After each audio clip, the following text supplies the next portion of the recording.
My mom told me that the first thing I wanted to be when I grew up was a farmer.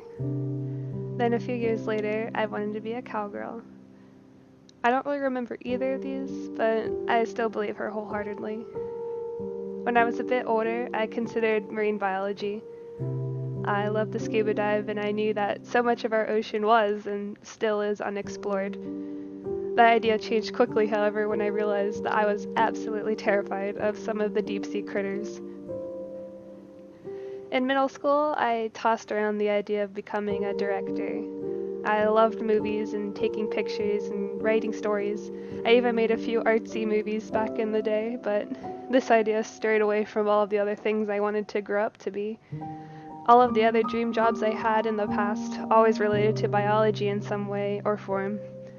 As much as I loved making art, I knew that there was no way in hell I would work in Hollywood. Fast forward a few more years, and I really began getting into taking care of animals. I started volunteering a large amount of my time at the local Humane Society, and after fostering 5 separate litters of kittens and being a foster failure twice in the span of 3 years, I began to consider studying for a career in the veterinary world. In order to make sure I would enjoy this, I made sure to shadow local vets in my hometown, and I took the most advanced biology classes my school offered. During my senior year, I took veterinary science, and I adored the class so much that I was basically a TA for all of the other students in the class. At this time in my life, I was blissfully unaware of all of the blood, sweat, and tears becoming a vet would require. I would simply just watch Houston Animal Cops on YouTube and imagine myself saving animals for a living. I never did any research until this year, and that's when I received my rude awakening. When most people think of veterinary work, they don't usually expect work so mentally strenuous, where 1 in 10 U.S. veterinarians are experiencing serious psychological distress. I was blissfully ignorant of the trials and tribulations becoming a vet entails, where patients will bring in pets they can't or won't take care of and demand you to put their animal down, where intrusive surgeries can keep a veterinarian working 20-hour shifts, where any complications during those surgeries result in loss and even lawsuits if the owners are compelled to file for malpractice. These occupational stressors may not sound overly concerning to most people, but as somebody who has been diagnosed with depression clinically for as long as I remember, let's just say a lump formed in my throat and I began to choke. I decided to push past those doubts and put them out of my memory. I had a 4.0 in college, and I simply thought that I was overthinking things and that everything would go according to plan in the end. I just figured that as long as I got good grades, I could do anything I put my mind to. That's what they always told us when we were growing up.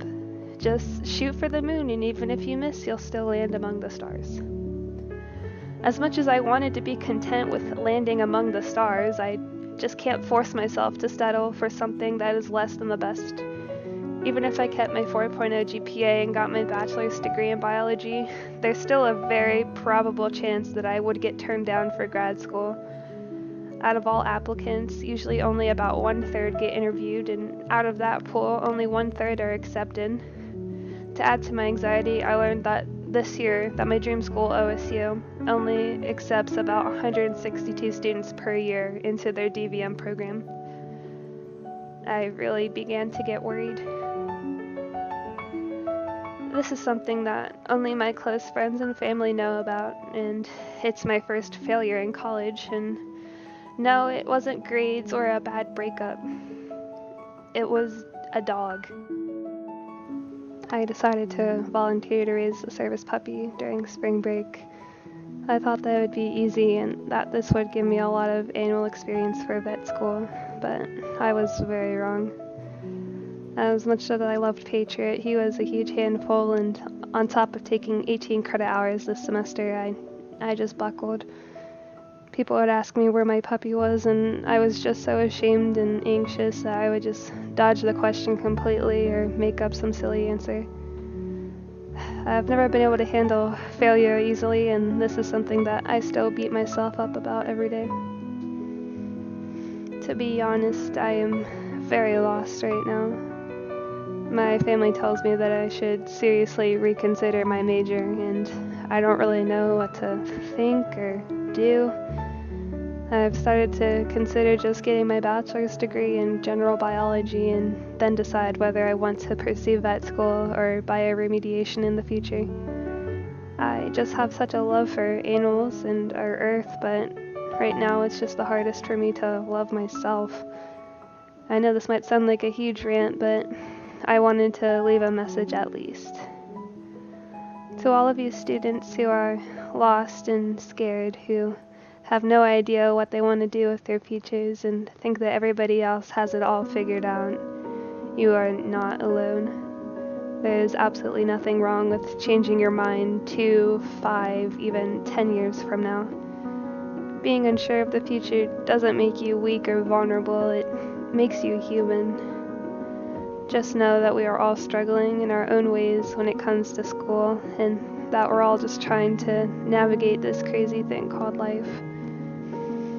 If I could say what I learned at Kent State, it would just be to take care of yourself and screw shooting for the moon. Just follow your heart wherever it may take you.